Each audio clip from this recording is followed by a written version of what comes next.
درنا مراجعة، الآن نديروا تطبيقات. نبداو. مات عن إنسان، مات ترك أم، زوجة، جد، ابن.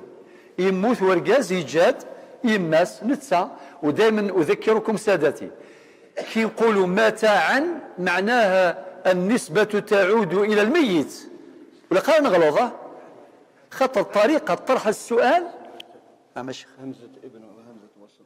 الله الله الله الله ما شاء الله، الله يبارك فيك. شكرا الشيخ. شوف كان دقة الأساتذة ما شاء الله. تلاقي حاجة خفيفة ولكن اكسيت. بارك الله فيك الشيخ. صافي مثلا ما ديني ضيون يموت دايما النسبة ثوال وصل سا.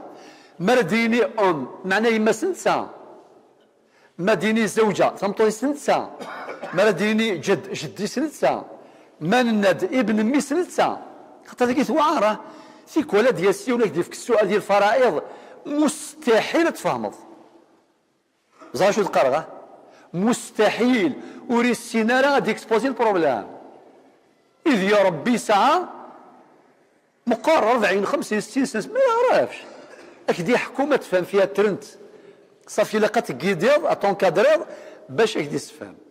أكي ناس يموت الفلاني بعد جد عمي وبعدين ميس عمي بعد هذه هضر 10 صوايع تفقد صفر نتيجة لا تفهموا شيئا. مازال مشاكل واقعة أنت نبذل إن شاء الله. طيب ثورة نبذل الحل.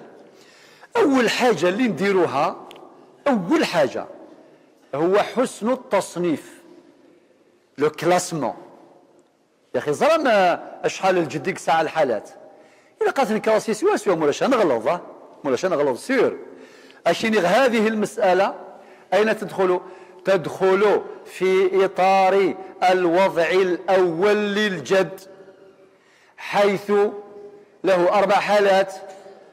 أنت غير موجود ولا أخ شقيق ولا أخت شقيقة ولا أخ لأب ولا أخت لأب. صافي مادام ولا شيثم ولا شثمثني شقيقان ولا شثي شقيقين ولا شتباباس ولا والو صافي يرث بالوضع الأول. الوضع الأول كيفاش نديرو؟ يرث السدس فرضا لوجود الفرع الوارث المذكر.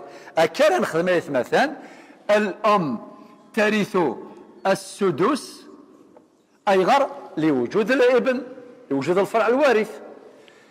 الزوجة ترث الثمن أيوتيام أيغر لوجود الفرع الوارث الابن. الجد شحال يرث؟ السدس فيجي فرضا. أما الابن نناد باعين الباقي تعصيبا. أصل المسألة كام؟ أصل المسألة ونخدمها كذاكي 24 سوا 24. السدس 24 شحال؟ 4. أميتيام 24 ثمن 24 صاحيتو 3. السدس 24 4. من بعد نحسب 4 زائد 3 7 زائد 4 أشحال هذا يا الابن؟ صاحيتو فرا واحد ثورة ميديوسا ليكسبير هذا يطبق الفريضة. مثلا إيجاد 200 إيجاد 24 مليار يلا إيجاد 24 مليار 24 مليار أشحال ثوي 30 ماس 4 مليارا.